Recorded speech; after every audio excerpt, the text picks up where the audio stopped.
mwamba, Yesu yu mwamba. Yu mwamba, Yesu yu mwamba. Yu mwamba, Yesu yu mwamba. Yeye aliye juu yu mwamba.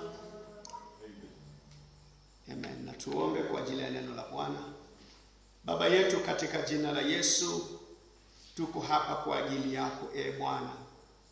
Hatuwezi kuishi kwa mkate tu, ila kwa kila neno litokalo kwa kinywa chako. Tuko tayari Bwana, siku ya leo utulishe. Roho Mtakatifu, tumekusanyika kwa ajili yako. Nena nasi upendavyo Bwana, kwa jina la Yesu. Ninaamuru utulivu wakati huu kwa jina la Yesu. Roho Mtakatifu, tawala kuanzia mwanzo kuendelea hadi mwisho. Neno hili Bwana kaweze kutuhudumia na kukutana nasi. Kwa jina la Yesu tumeomba kuamini. Amen. Tufungue Isaya chapter 62 kama nilivyosema Ijumaa iliyopita. Isaya 62 ni maandiko ambayo tunayajua sana.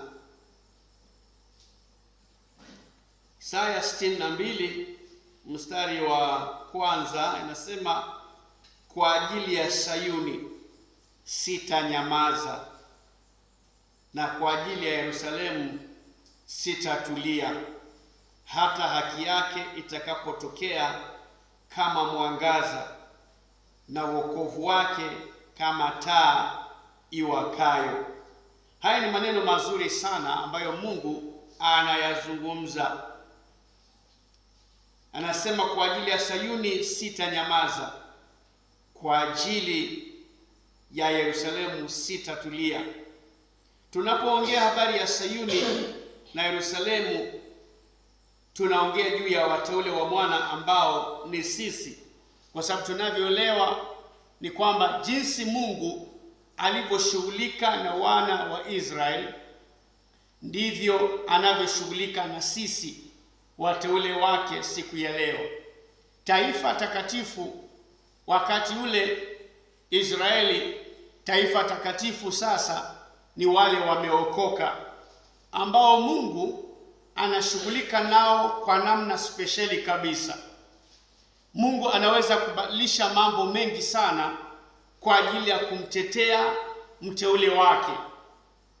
Tukitaja tu mfano wa jinsi Mungu alivyowahangaisha wa Misri kwa sababu ya taifa lake takatifu. Taifa lake takatifu walipofikia bahari ya Shamu pale, na wa Misri wakaanza kuwafuatilia, Biblia inasema ya kwamba Mungu aliatia magurudumu yao uzito, wasije wakafikia wana wa Israeli. So there is nothing that God cannot do kwa ajili ya kumtetea mteule wake. Kwa hiyo inapofikia ni hali ya mteule wa Bwana kupata haki fulani, Mungu analiangalia sana jambo hilo. Usione kwamba unapokuja kwenye mkesha hivi na kuna mambo fulani unalilia kila kuitwapo Ijumaa, ya kwamba Mungu analichukulia kwa urahisi hivyo. God is not taken for granted your time of spending the whole night without sleeping, but just praying to him. He doesn't take that for granted. Analichukulia kwa uzito sana, akijua anayeomba ni mtoto wangu. Tazama ni pendo la namna gani ya kwamba tuitwe wana wa Mungu, na ndivyo tulivyo. Ilo swala la kuitwa wana wa Mungu sio swala jepesi. Ni swala linalomfanya Mungu kuwajibika mno, kuhakikisha kwamba anashughulika sana, ili kwamba usilie, usiumie. Wakati ambapo Sauli alipokuwa anafurahia kuwatesa waokovu, na Mungu akakusudia kumwokoa Sauli, unajua maneno aliyomwambia Sauli. Akamwambia, Sauli, Sauli, mbona unaniudhi? Sauli alimuudhi vipi Bwana? kwa kadri walivyokuwa wakiwatesa, kwa sababu Sauli alikuwa anafurahia akiwakuta watu wanahubiri, anawatoa nje, anawaburuta, anawapiga, na alikuwa anafurahia vile. Hata tunaona wakati Stephen alipokuwa anapigwa mawe, watu waliweka nguo zao pale miguuni pa Sauli wakimpiga Stephen mawe. Kwa hiyo ni jambo ambalo Saul alikuwa analifurahia sana. Wakati wateule wa Mungu wanapoteswa vile, Mungu anasikia kuumia.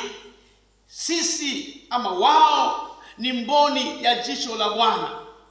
Kwa hiyo hapendi uteseke. Anaelewa unavyojinyima usingizi ili uje uombe. Linamgusa sana hilo. Usione jambo rahisi, linamgusa sana. Mmetoka milimani huko na makorongo hayo yote na giza lote hilo, mtembee mje, mngelala mjifunike. Lakini mmetembea na pori hilo lote, makorongo hayo, mlima yote mporomoke, na mkishuka hivyo mje nyumbani mwake. Kwa nini? Muna haja na Mungu. Linamgusa sana hilo. Anahusika sana na hiyo hatua uliochukua, sio bure. Na anakuambia kwamba itakuzalia matunda. Kwa sababu anasema ya kwamba kila aendaye, kila anayemwendea lazima amini ya kwamba yeye yupo na huwapa thawabu wale wamtafutao kwa bidii. Kwa hiyo wewe uliochukua hatua hii uje usiku wa leo, Mungu ni mwaminifu kuhakikisha kwamba thawabu yako utapata. Wewe mtoto ambaye uko unaspendi usiku wa leo bila kulala, mama uko hapa, baba uko hapa, kijana uko hapa, kwa sababu una haja na Mungu. Mungu anasema huwapa thawabu, huangalia kila kitu. Yeye ni mwaminifu kuhakikisha kwamba usiku huu uliospend kwa ajili yake haitaenda bure. Haleluya. Haitaenda bure. The other time tuliona ya kwamba tuliambiwa tusichoke kuendelea kutenda kazi iliyo njema kwa ajili ya Bwana, kwa sababu sio bure. Kwa hiyo kutana na Bwana usiku wa leo. Bwana akutane na wewe usiku wa leo. Kwa hiyo Mungu anakushughulikia kwa namna ya kipekee. Ndio maana anasema kwa ajili ya Sayuni sitanyamaza. Nitahakikisha kwamba mpaka haki yake itakapotimia. Tumekuwa tukija hapa tukiomba, tunakuja kwa ibada, tunaomba, tunaendelea kuwa na moyo mkuu. Unaweza kuomba ya kwanza ukaona ni kana kwamba hamna kitu, ukaomba ya pili ukaona kama bado, ukaomba ya tatu kuendelea ukaona ni kama majibu, huelewi kama kunatendeka kitu. Mungu anasema kwa ajili ya kile unachokililia, naye Mungu hanyamazi, naye Mungu hatulii. Mungu hakikisha kwamba anachokitaka mwanangu lazima kipatikane, bora kiwe ni haki yake. Maana of course huwezi kuenda kuomba Mungu kitu kisicho haki yako. Ametupa mambo haya yote yawe haki yetu, ili tukiomba tupewe. Kwa nini tunakuwa na ujasiri? Tunakuwa na ujasiri wa kuomba ni kwa sababu tumehakikishiwa, tukaambiwa ombeni mtapewa. Kwa hiyo tunakuja na ujasiri. Tubishe tutafunguliwa. Kwa hiyo tunafika pale mlangoni na ujasiri wote, tukijua yupo ndani. Tukibisha atafungua.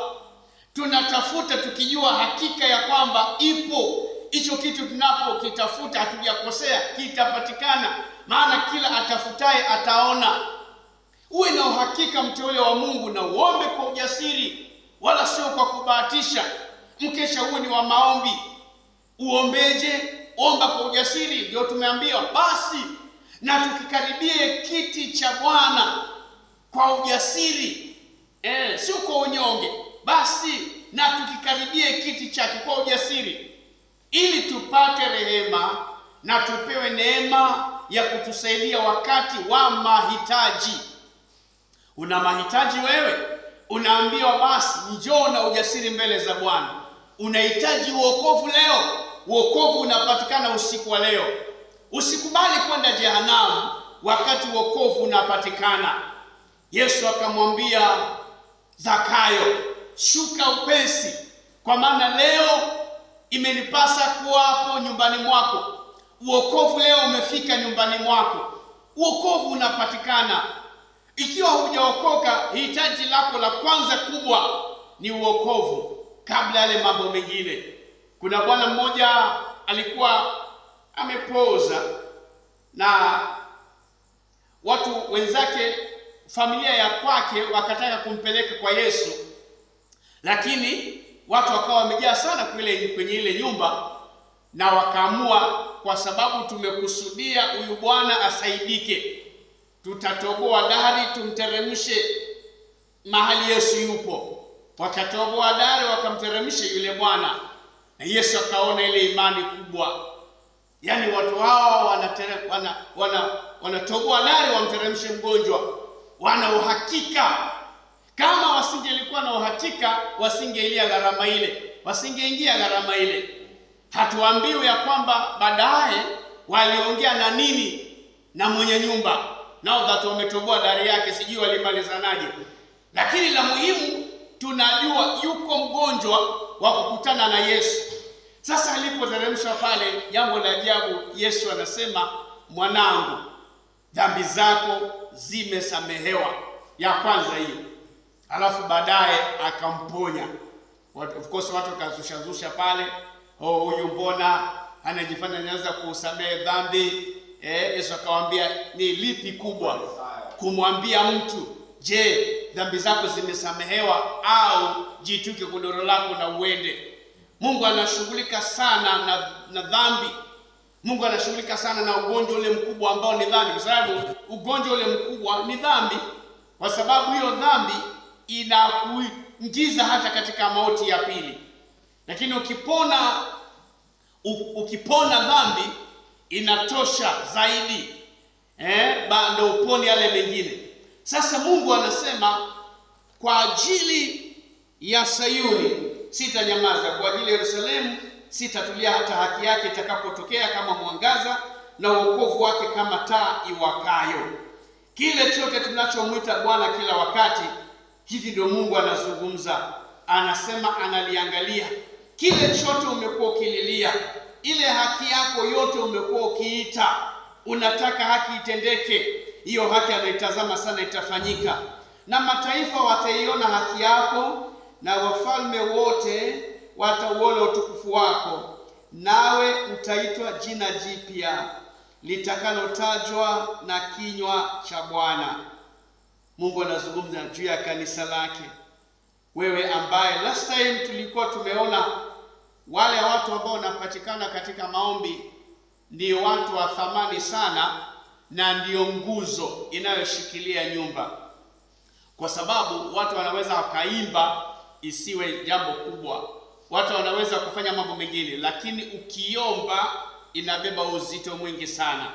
Ndio sababu ni rahisi watu kukusanyika waimbe kwaya, lakini ni ngumu watu kupatikana waombe. Nasema ya kwamba nguzo huwa si nyingi, ni chache, lakini ndio zimeshikilia nyumba. Kitambo wanakwaya waimbe na kwaya inoge, iliombewa na muombezi. Kitambo watu wafanye matoleo, yaliombewa na muombezi. Kitambo watu wafunguliwe kutoka kwa shida zao, waliombewa na muombezi. Kitambo mhubiri ahubiri na upako na upenyo hali ya juu, aliyofanya nini? Aliombewa na muombezi. Haleluya! Kwa hiyo unaona kwamba uombezi ndio umeshikilia kila kitu.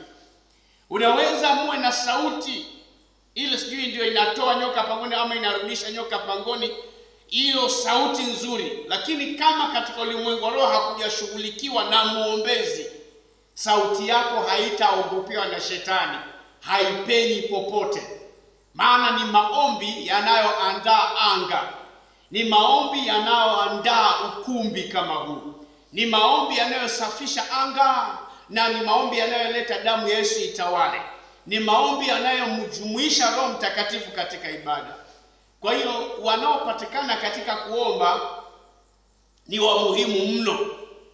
Kanisa zima linaweza kuexperience upako mkubwa sana kwa sababu ya mtu huyo mmoja anayeomba. Je, wakipatikana wawili watatu kama hivi tulivyo, uwezo ni mwingi sana, utukufu ni mwingi sana, ukuu ni mwingi sana, na ndio maana thawabu yao ni kubwa. Ukijitolea kupatikana katika kuomba, thawabu yako ni kubwa, kwa sababu kila mmoja analipwa kulingana na taabu yake, kulingana na kazi aliyoitenda. Ikiwa wewe una desturi ya kuliombea kanisa, unajitengenezea wewe thawabu kubwa sana, kwa sababu wale watu wote watakao kuja wakae wamekutegemea wewe. Wewe ndio uliandaa anga, wewe ndio uliombea mhubiri atakayewahubiria, wewe ndio uliombea praise and worship. And that is why tukiwa hapa tunategemewa na kanisa, tunategemewa na eneo hili tunaloishi, tunategemewa hata na taifa zima. Ikiwa watu wangu walioitwa kwa jina langu wataenda mbele zangu kwa kutubu na kunitafuta uso, anamalizia kusema nitaiponya nchi yao. Unaona, watu hawajaitwa waje wapige makofi na kuimba tu, bali wameitwa waje waombe. Anayefanya sala anasababisha mambo mengi sana katika ulimwengu wa roho. Sasa mtu kama huyo ni wa thamani sana. Ndio sababu tukasema ujapo hivi uliookoka na umekuja katika mkesha huu kuomba, wewe ni nguzo, na hii nguzo inashughulikiwa sana na Mungu ili nyumba ya Bwana izidi kuimarika. Inatunzwa kila kukicha, inatunzwa ili nyumba yake isimame. Manake Mungu anajali mwili wake upate kukaa sawa, kwa hivyo anashughulikia kila nguzo ipate kusimama vizuri. Ile haki ambayo unayoililia, ile haki ambayo imekwama, yale matamanio ambayo uko nayo yafanyike kwa ajili ya kanisa la Bwana, Mungu anasema na aliangalia hilo sana, na wanangu hata mimi mwenyewe sinyamazi, na mtafuta mtu atakaye kuja na kuwasilisha hiyo kesi ili niweze kuishughulikia. Ni kama mtu ana ujira mkononi, ana haki mkononi, anangojea mlalamishi atakaye kuja kudai hiyo haki ili aipeane. Kwa hiyo sisi tumekuja usiku wa leo, yale yote ambayo tungependa yafanyike kwenye nyumba ya Bwana, Bwana yuko nayo mkononi, alikuwa anatungojea tu sisi. Tukifika na kumwambia Bwana tungependa ufanye hivi, anatujibu anasema, wanangu, mimi mwenyewe mmekuja kukesha leo, mimi huwa silali. Manake maandiko yanasema halali wala afanye nini? Hasinzii. Kwa hiyo unaona kwamba sisi tumekuja sisi kukesha leo, yeye amekuwepo throughout, anaangalia, yeye yupo. Anasema, wanangu, nyinyi ndio mmekuja kukesha, basi mmenipata mimi na kaaga macho, naangaliaga tu. Mnapolala na watunza, tunawalinda. Alafu kuna mambo ya muhimu hapa, kuna goodies hapa, na natamani hizi akitokeza mmoja atakaye jinyima, atakayefunga na kuomba, atakaye kesha, anifikie kwenye hii meza maalum. Kuna hii meza maalum nimetenga kwa ajili ya wanitafutao kwa bidii, pamoja na kwamba nina neema ya ujumla, that general grace iko kwa ajili ya kila mtu, lakini some special grace ambayo hiyo ametengea wale watakao mtafuta kwa bidii. Yeye ndiyo ana neema ya ujumla ambaye huwa anaangaza jua kwa hata wenye dhambi, na pia ananyesha mvua hata kwa wenye dhambi. That's what I call general grace, ambao ikinyesha mvua inanyesha mpaka kwa mashamba ya hata wachawi pia. Hata mchawi akilima anavuna, hata mwizi kama na shamba akilima anavuna. That general grace. Lakini is a special grace ambayo Mungu ameweka kwa ajili ya wale walio watoto wake, ambao anawashughulikia. Bwana anasema kwa ajili ya hao mimi huwa sinyamazi, na kaa macho. Akitokea mtu anaenda kumroga, niko pale kutuma malaika zangu wamlinde. Tumekuwa na wateule wa Bwana ambao walikuwa wanasafiri na wakatokewa na ajali ambayo ilimaliza gari kabisa, lakini wote walitoka wazima, kwa sababu Mungu anahakikisha kwamba kwa ajili ya mteule wangu, hata kama kuna mtego aina fulani utakaotegwa, kwa ajili ya mteule wangu sitalala hata jeruhika mtu. Wakatoka wakiwa wazima. Sister mmoja alikuwa anashuhudia, akasema ilikuwa usiku wa manane, ana drive, kumenyamaza na barabara ziko tupu, usiku wa manane, ni yeye tu katika hiyo barabara. Anasema ya kwamba ghafla katokea steering ya gari ikajilock. Ilipojilock, he couldn't control the car. Kwa hivyo gari ikaacha njia. Naomba uwe utulie baba, tuko kwenye ibada na huwa hatuchezi hapa, tafadhali. Huyo sister steering ikajilock, na ikawa sasa hii gari ikaanza kuviringika na ikaviringika na mambo yakawa mabaya kabisa. Lakini anasema ya kwamba kitu cha ajabu kilichotokea ni kwamba aliona malaika watatu wakiwa pamoja naye wakati wa mtafaruku huo wote, na akatoka akiwa mzima. Hakuna kitu, hakujeruhika mahali. Na wale waliokuja, ambulance imeitwa na anasema ya kwamba walichukua, au malaika walichukua simu yake, wakapiga simu, ambulance ikaja na of course polisi waje. Alafu wamekuja, wanaangalia hiyo gari vile imekaa, na wanauliza tumekuja, wenye ambulance wanauliza tumekuja kwa ajili ya huyu aliyekuwa kwenye gari hili nani, ili tuweze kumsaidia, kama ni maiti tubebe, au kama ni hali yake. Kumbe yule wanaoongea naye ndiye asema mwenye alikuwa kwenye gari ndio mimi ndio ninaoongea naye. They couldn't believe it, kwa sababu alishughulikiwa, alikingwa, alilindwa. Wamekuja na ambulance kumbeba mtu ambaye ameumia sana kwenye gari kama hiyo, lakini anayeongea naye ndiye amesimama anawapokea. That is the fact God can do and more than that. Sasa can go. Sasa anasema kwa ajili ya mteule wangu huwa ninashughulika sana, si nyamazi. Ujue ya kwamba wewe ambao umekuja hapa mbele za Bwana si mtu vivi hivi, ni mtu wa kipekee sana, mtu ambaye Mungu atagiza malaika. Yaani Mungu anaelewa hii gari kuna vile itafanya. Of course Mungu ni Mungu ambaye hutangaza mwisho kutoka mwanzo. He can declare the end from the beginning. He knows how your journey will be. Anajua njiani kuna mitego mingapi. Anajua njiani, kama Zaburi ya 124 inavyosema ya kwamba mtego umevunjika nami nimeokoka kama ndege anavyookoka kwenye mtego. Wala hakuniacha niwe mawindo ya meno yake. That is how God takes care of us. Ya kwamba ndiyo mitego iko, ndiyo adui iko. Inaanza chapter 124 Psalms inaanza kusema kama si Bwana kwa pamoja nami, Israeli na aseme, mteule na aseme, mwokovu na aseme, kama si Bwana kwa pamoja nami, adui angelinimeza hai, hasira yake iliponiwakia. Wewe ni mteule wa Bwana, kuna adui ambaye huwaka hasira juu kwa ajili yako tu.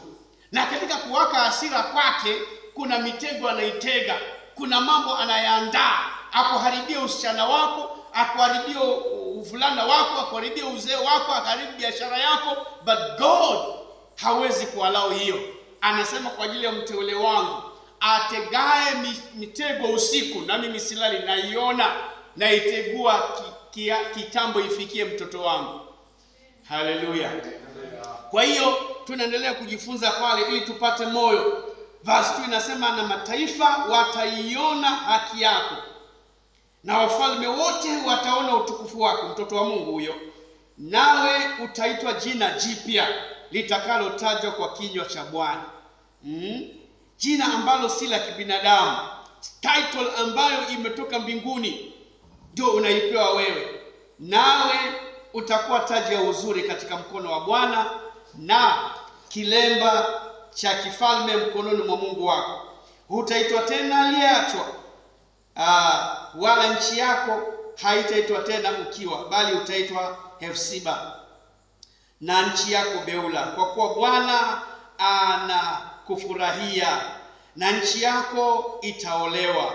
Maana kama vile kijana Moabu mwanamwali, ndivyo wana wako watakavyokuoa wewe, na kama vile bwana harusi amfurahiavyo bi harusi, ndivyo Mungu wako atakavyokufurahia wewe. Sote ambao tumefika hapa ni watu ambao Bwana anatufurahia sana. Unaweza kwenda mbele za Mungu ukiona kwamba ni Mungu amesimama na kiboko, lakini unakosa kuelewa kwamba anafurahia watu wa sampuli hii ambao anakuja kutafuta uso wake. So si leo uende mbele za Bwana kwa furaha. Uende mbele za Bwana kwa furaha, mwambie Bwana asante kwa maana ulikuwa unanitarajia. Asante kwa kuwa Bwana ulikuwa unanitarajia. Asante kwa sababu unanifurahia. Asante Bwana kwa sababu unatafuta watu kama sisi hivi, kama mimi. Sasa kuna kitu ambacho kina neno hapo kwa mstari unaofuata wa 6, nimeweka walinzi juu ya kuta zako, Yerusalemu, hawatanyamaza mchana wala usiku.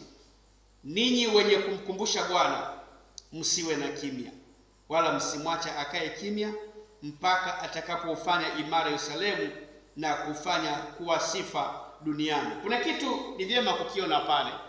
Kwenye mstari wa kwanza Mungu anazungumza kwa upande wake. Kwa upande wake, makusudi yake na jinsi alivyopanga yeye na vile anavyotamani kuwe.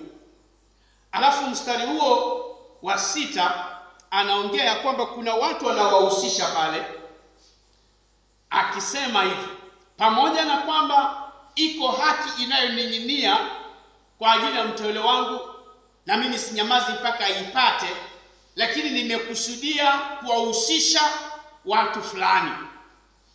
Watu hawa ni wale wenye kumkumbusha Bwana, ambao nao wameambiwa wajiunge na Mungu asiyelala, wajiunge na Mungu asiyepumzika, wajiunge na Mungu asiyenyamaza, so that to bring that to pass. Ni nini tunataka ifanyike? Upande wa Mungu, Mungu amepiga tiki, yuko tayari hiyo ifanyike. Lakini ataifanya kwa namna gani? Kuna watu anataka kuhusisha, ambao ni mimi na wewe tuliofika. Niseme hivi kwamba mambo mengi au yote yanakosa kufanyika kwa sababu ya kukosa mtu wa kuyatekeleza. Siku zote Mungu ana nguvu ya kutenda mambo, lakini alivyopanga yeye ni kwamba anahitaji atende kutumia mtu. Without God we cannot do anything. Huyu ni mhubiri na nukuu maneno yake ambayo yalikuwa mazuri, that without God man cannot do anything, and without man God will not do anything. Hiyo ikawa ni mzuri sana. Without God we cannot do anything, and without us God will not do. Now will not doesn't mean he can't. He can, but he won't do that, kwa sababu mpaka uweke ufanye nini? Uplay sehemu yako. Jinsi alivyopanga ni kwamba aombwe ndio aitike, aitwe aitike. Niiteni nami nitaitika, nitawatendea mambo makubwa na magumu msiyoyajua. Anajua jinsi ya kutenda mambo makubwa, nitawaonyesha.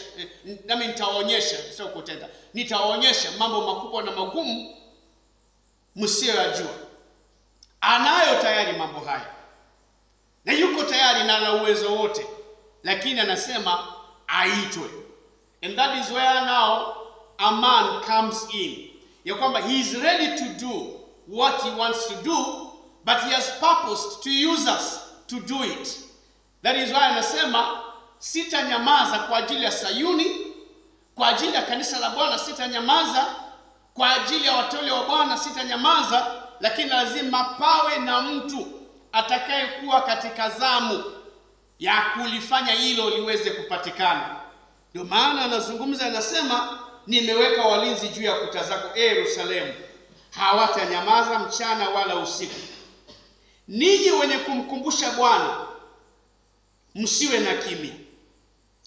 Tumekuwa tukiomba na leo tutaomba, bado tumeomba kidogo, tutaomba tena, na kuna mambo tunaendelea kumkumbusha Bwana tu.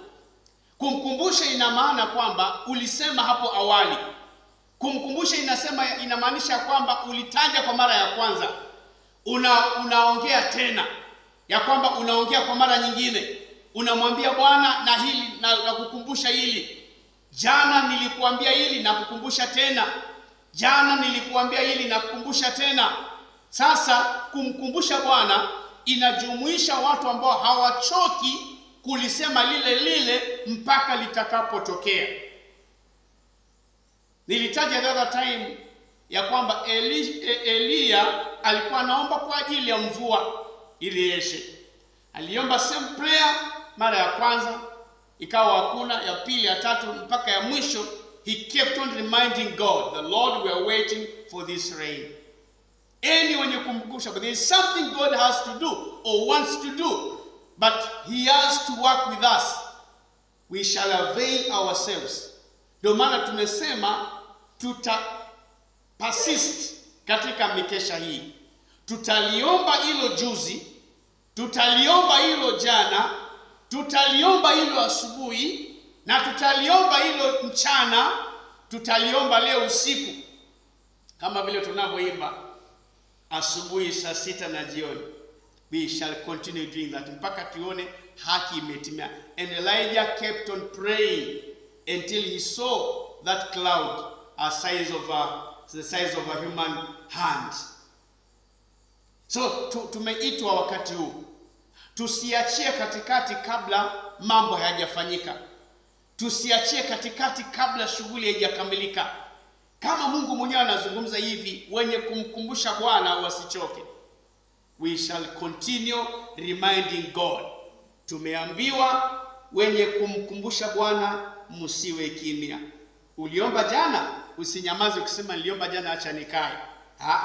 Uliomba last week, leo pia utaje.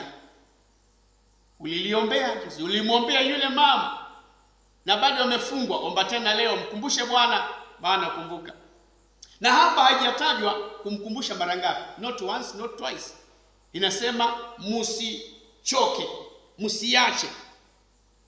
Inasema wenye kumkumbusha Bwana msiwe kimya, wala msimwache akae kimya mpaka atakapofanya imara Yerusalemu na kufanya kuwa sifa duniani.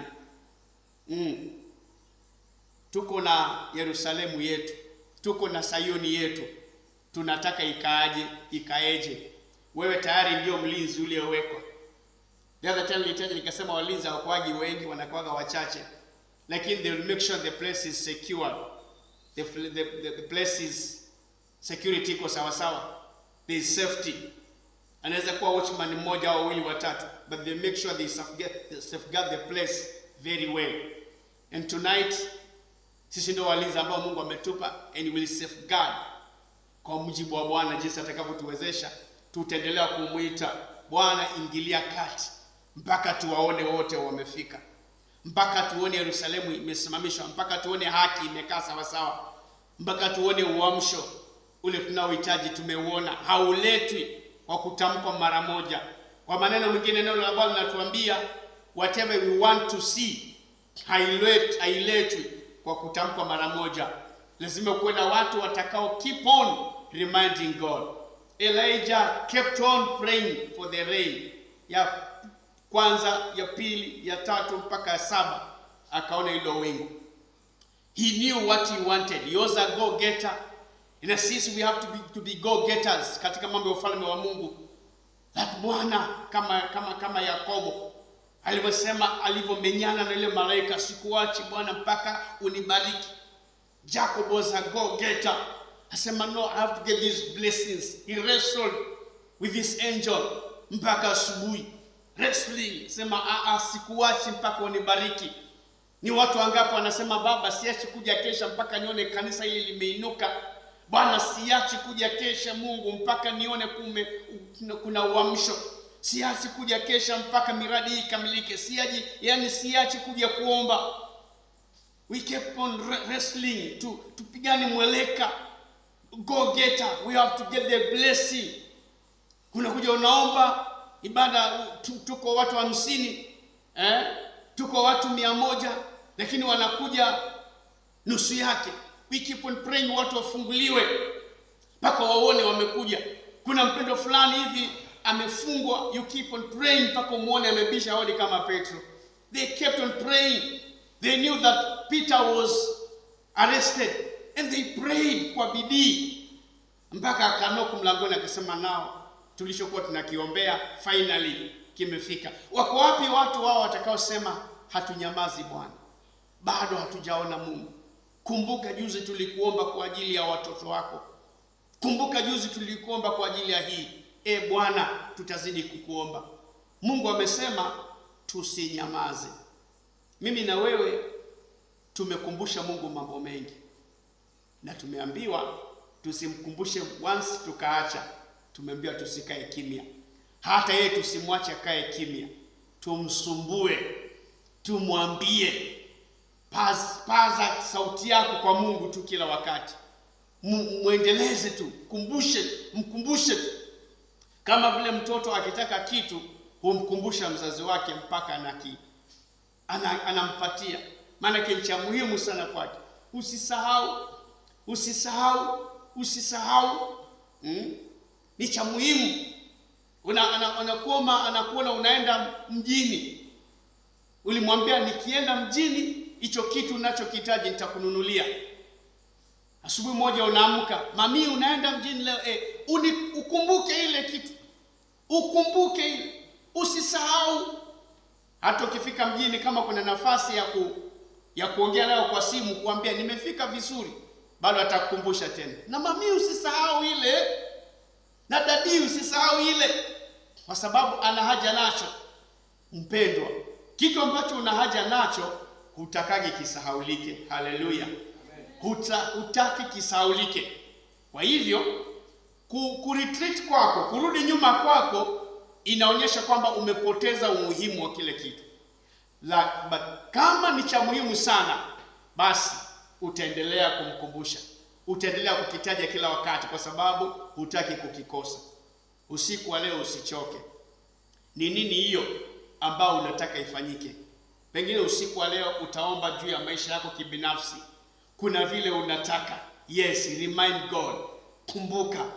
Kumbuka, nikumbuke kwa hili jambo. Pengine leo utaombea wazazi wako, kuna vile unataka wakae. Yes, remind God. Mwambie na Bwana, kumbuka bado nakuita kwa ajili ya wazazi wangu. Watendee hivi. Pengine uko hapo wewe ni mama, unaombea mumeo. Uko hapo wewe ni baba, unaombea mkeo. Kumbuka wewe ni mzazi, uko hapo unaombea watoto wako. Keep on reminding God. Mwambie Bwana, okoa watoto wako. Baba, nalikuomba ile siku nyingine na hii nyingine, na leo Mungu nakukumbusha.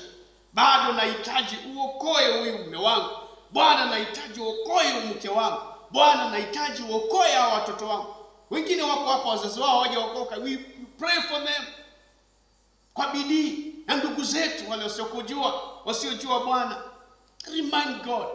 Mwambie Bwana, kama ulivyonifikia na neema ya wokovu, mfikie ndugu yangu vile vile. Mfikie dada yangu vile vile. Mfikie ile rafiki yangu. We are here. Remind God. Wala usichoke. Usiseme nimemuombea mpaka nimechoka. No. God says keep on reminding God. Now, reminding God doesn't mean he forgets. But he just wants to involve you in this whole thing. Katika muujiza huu. So that you can you go to receive that crown ambayo imekolea uzuri. Because the more you work, the more you earn. The more glorious you will be. The greater your crown will be. Kwa hiyo jitolee pale. Mwambie Bwana, ninahitaji kuona. Last time tuliona maneno ya Paul katika Romans 10:1. Alipokuwa anaongea juu ya Warumi wale. Katika kitabu cha Romans akasema, nitakayo sana moyoni mwangu na dio yangu ni muombayo Mungu ni kwa ajili yao waokolewe. So you can imagine kama Paul anasema nitakayo sana moyoni mwangu. ina maana basi hiki ni kitu ambacho haachi kumkumbusha Mungu kila wakati. Bwana, muonyeshe Mungu siku ya leo kwamba hiki kitu nakitaka sana Mungu. Hiki kitu nakitaka sana. Nakitaka sana. Bwana nikumbuke. Ni wewe utakayemuonyesha Mungu jinsi gani hicho kitu unakihitaji. What do you want to become? Wengine wewe ni wanafunzi. What do you want to become when you grow up? Do you take it before God? Because we've been told, cast all our burdens unto the Lord for he cares for you. What do you want to become when you grow up? Tell it to the Lord. Mwambie Bwana, moyo wangu natamani nifikishe hapa. Kama ni masomo fulani unastahili kuyafikia ndio upate hicho, mwambie Bwana nisaidie. Kumbuka lengo langu niwe daktari. Kumbuka lengo langu niwe lawyer. Kumbuka lengo langu niwe huyu na yule. Bwana nakukumbusha. Kumbuka ndoto yangu. Maana tunaambiwa mkabidhi Bwana njia zako zote, naye mtumaini naye atafanya. Njia yako ni gani? Matumaini yako ni gani? Maono yako, mpango gani uliona? Una nini? Do you have a vision? Kabidhi hiyo maono Bwana. Mwambie Mungu, moyoni mwangu natamani nije kuwa mtu huyu. Bwana nitimizie ndoto yangu. And you keep on reminding God every time. Kwa sababu wenyewe amekuruhusu. Wenye kumkumbusha Bwana msikae kimya. Every time you get into prayer, iweke hapo. Kila wakati unapoingia kwa maombi, iweke hapo. Remind him. Anasema mpaka ulione limetimia. Anasemaje pale? Anasema wenye kumkumbusha Bwana wafanye hivyo mpaka lini? Wafanye, wasimwache akae kimya juu ya jambo hilo. Wasimwache akae kimya mpaka atakapofanya imara Yerusalemu na kufanya kuwa sifa duniani. Yaani kwa maneno mengine, mpaka itakapofanyika vile ambavyo unatamani iwe. Kuna jambo fulani unalililia. Kuna vile unataka kuona Tausa hii imekaa. Hapa tuko Tausa. Haleluya. Kuna vile unataka kuona Tausa inakaa. What do we do? The only thing tumeambiwa, tusichoke kuitaja Tausa mbele za Bwana. Keep on reminding God, Lord, change the men of Tausa. Wabadilishe wanaume wa Tausa. Wabadilishe vijana wa Tausa. Wabadilishe watoto wa Tausa. Yes, you keep on reminding God, what kind of a Tausa do you want to have? A Tausa that pleases God. A Tausa after God's own heart. We keep on saying that we are praying for God so that Tausa is for Jesus. Tausa for Jesus. That is our prayer. Now, bado haijawa bado. Kwa sababu kama ulevi na hali zile zinatawala design ile, na kejeli na mizaha inatawala design ile, haijawa bado. Na kama haijawa, there's only one thing to do. Those that have been called by the name of the Lord, to go before God and remind God and tell the Lord, here we come, Heavenly Father. We have been praying for this place, O Lord, and we are reminding you, Lord, we are still waiting upon you to touch the hearts of the men in this place. Lord, we prayed the other day. Here we come again, Lord. We remind you, Lord, touch the youth of this place. Lord, touch the leaders of this place. We have been praying for our nation. We have been praying for the security of our nation. There's a lot of bloodshed, accidents here and there. People are being abducted, and the leaders are not that right in their ways. We have to keep on reminding God. We go before Lord and taking these leaders before Lord. Lord, touch our leaders. Change their hearts. Gusa mioyo yao. Bwana, ukimwona kiongozi anasimama na kuongea visivyo, hiyo ni kazi yako. Kumwambia kwenda mbele za Bwana na kumwambia Mungu, tumekuwa tukiomba kwa ajili ya viongozi wetu. Kumbuka huyu Bwana. We still remind you, Lord. Touch them.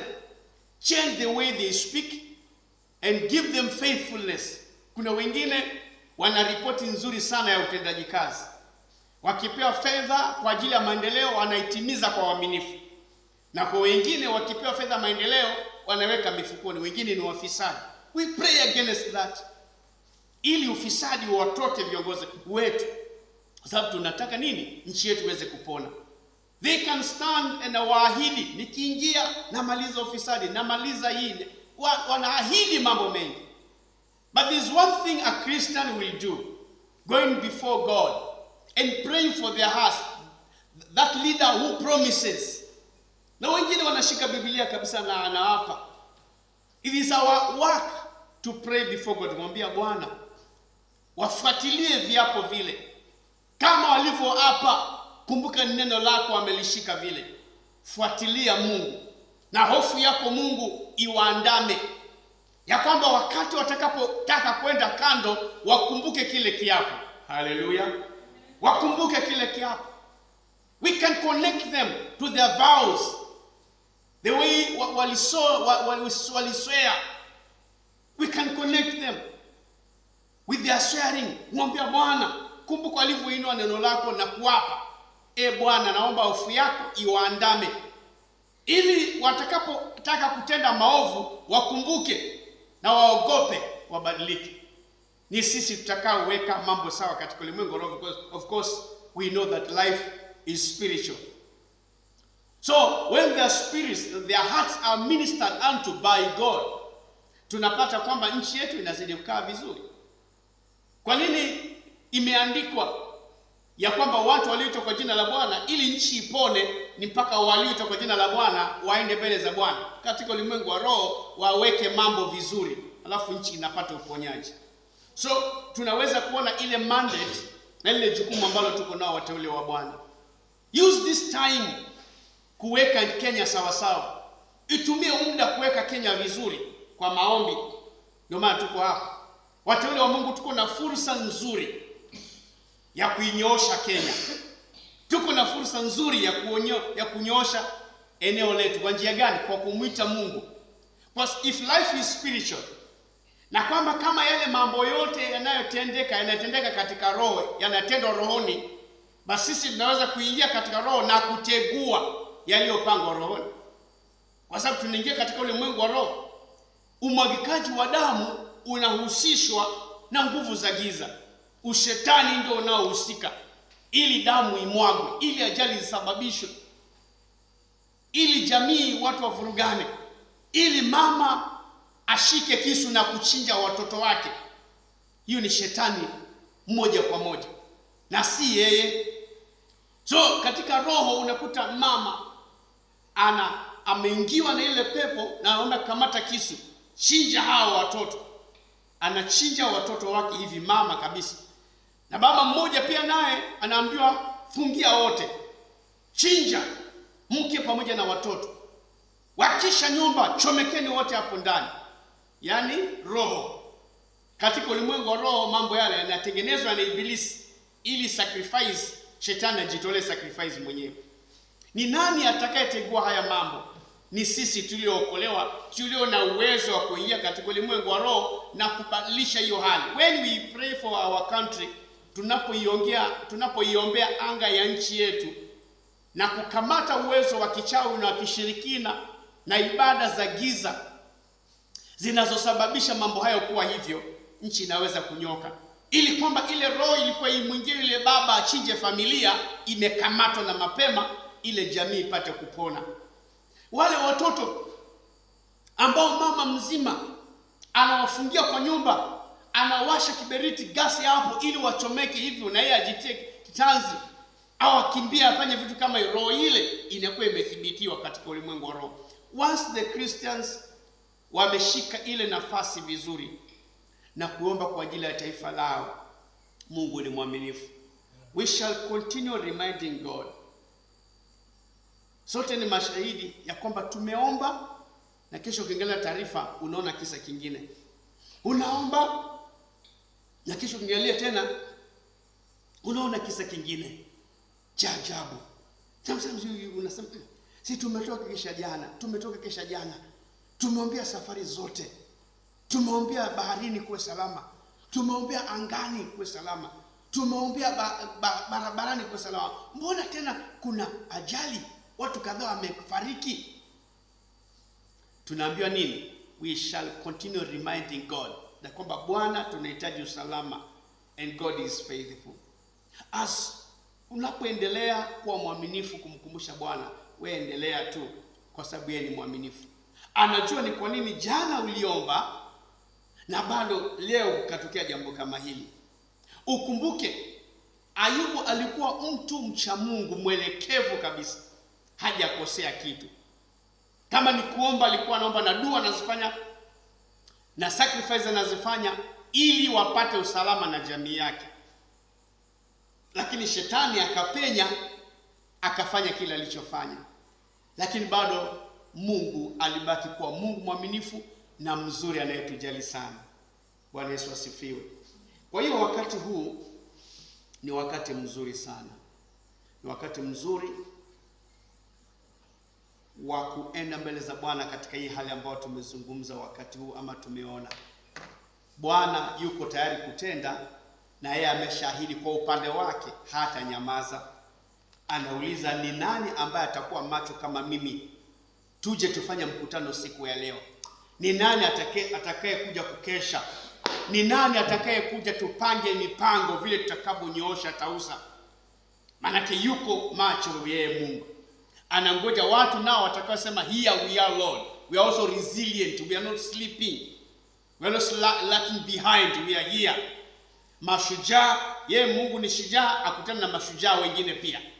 Asiyelala akutana na wengine, asema yes, tutaketi tupange mikakati, Bwana usiyelala, kwa ajili ya nchi, kwa ajili ya tausa. Nakupa habari njema kwamba usiku wa leo umejiunga na Mungu. Mkae macho, mnyoshe mambo. Tumejiunga na Mungu, tuwe macho. Yeye asiyelala wala asiyesinzia. Basi tumekuja naye tukae naye macho kama yeye, ili tunyooshe mambo. Leo hii wachawi hawafurahi kwa sababu angani hawana uhuru, kwa sababu vile tumetamalaki. Wachawi hawana uhuru, wanasumbuka. Wamezoea watu walale, watawale jinsi wanavyotaka. Lakini leo kuna watu wasema, tunatazama, tuko macho, hakuna wa kupita. Mwizi ni yule ambaye anangoja watu angalie kando waibe. Sasa sisi hatuangalii kando, kuna cha thamani tunakiangalia, tuone ni nani atakaribia, tutamuona tu akitokea. Sasa hivyo ndio wachawi wanasikia, ya kwamba hawa wako macho, tukitaka kupita wamepita na sisi, tukitaka kusongea wameshatumulika.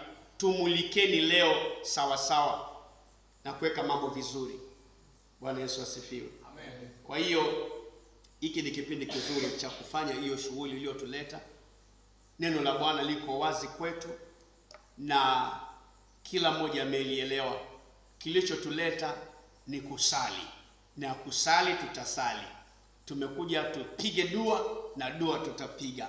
Tumekuja tumeambiwa katika dua, katika mambo yote, dua, sala na maombezi vifanyike kwa ajili ya watu wote.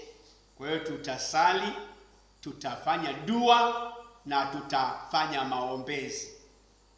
Dua, omba; sala, sali; na maombezi, ombea watu, na Mungu atakubariki. Amen. Amen. Mungu atakubariki.